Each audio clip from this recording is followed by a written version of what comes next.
Hey guys, I just wanted to share my first AR-15 build.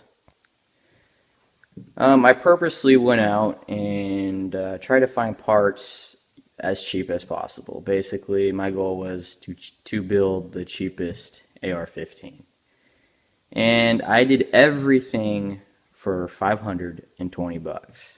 That's including any shipping costs, fees, like FFL fees, the parts, everything was $520. A little bit less than that actually. But anyways, I will share about, I'll tell you about every part on this gun and tell you what I think of it. But anyways, first thing I got was the lower receiver. It was stripped when I got it. I got it from Tennessee Arms. They actually build the receivers at the factory and they sell them right to you. So that's how they're able to sell their items pretty cheap.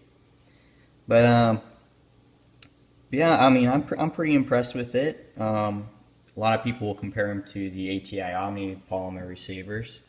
But what's different about this is they actually put, reinforced it with some brass around the weak points that polymer is known for.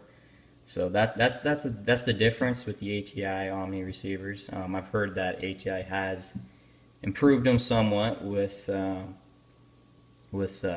reinforcing the weak points.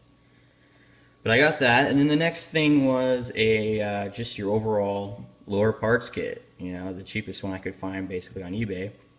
It came with the pistol grip, and everything else I needed to build the lower, and everything seems to just work all right. So, and then the next thing was basically just the magazine. I got a 10-round magazine. I found the cheapest magazine I could find on eBay. It looks like a 30-round, but it's a 10-round. It's a hex mag. Works fine. Next thing I got was the Black Hawk collapsible stock. It's just your basic stock, and it seems to do the job. The only thing is this castle nut seems to get kind of loose, probably because I don't have the right tool to tighten it down, so that's something I'm gonna have to make sure and get. But yeah, and then the next thing I got were these A2 style sights. So there's the rear one and the front sight, and they work. I shot about 100 rounds through this AR-15, and it seems to function perfectly. I mean, I haven't had any issues, no malfunctions or anything. Then the last thing I got was the complete upper receiver from Tactical Ambush. Now, this was basically the only problem I ran into while building this AR-15. The company, aren't very, how should I say this? They don't have very good customer support. They don't care about, the customer service or anything. I waited exactly a month to get my complete upper in the mail, when I paid $25 for priority mail. And I tried emailing them, calling them, no answers whatsoever. So I did the last thing I could possibly do, which is I had to search for them in Facebook. I finally found them. I posted something on their wall saying, "Where's my upper?" And the guy who creates the page, he saw it and he's like, "Don't worry, we'll get it shipped out to you as soon as possible." So I don't know if they just forgot about me or if they were just completely, overran by orders. But I finally got it, and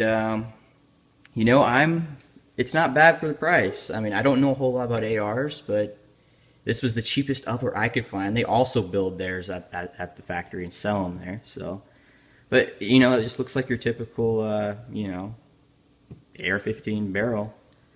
It comes with the muzzle brake. It's a 16-inch barrel.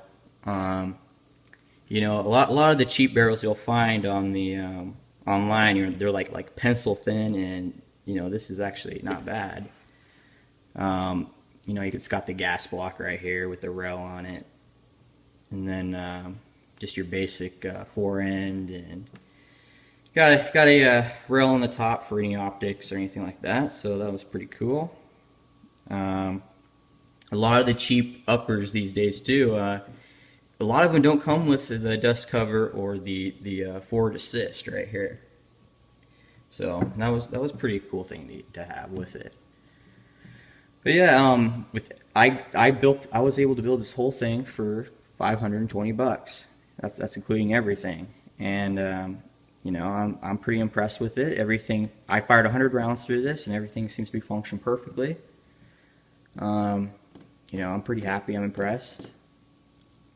The only problem I did run into, I guess, is when they built this upper receiver. The bolt in it is pretty tight, so I mean every gun needs its break-in period. So at first, you know, first couple times when I went out and shoot, every time I would pull it back and then go forward, the bolt wouldn't go all the way. It wouldn't seat all the way into the chamber. So I had to pull on the forward assist a couple of times just to get that loosened up, and then, you know, a few rounds down range, and you know, it seems like it's working a lot better than that.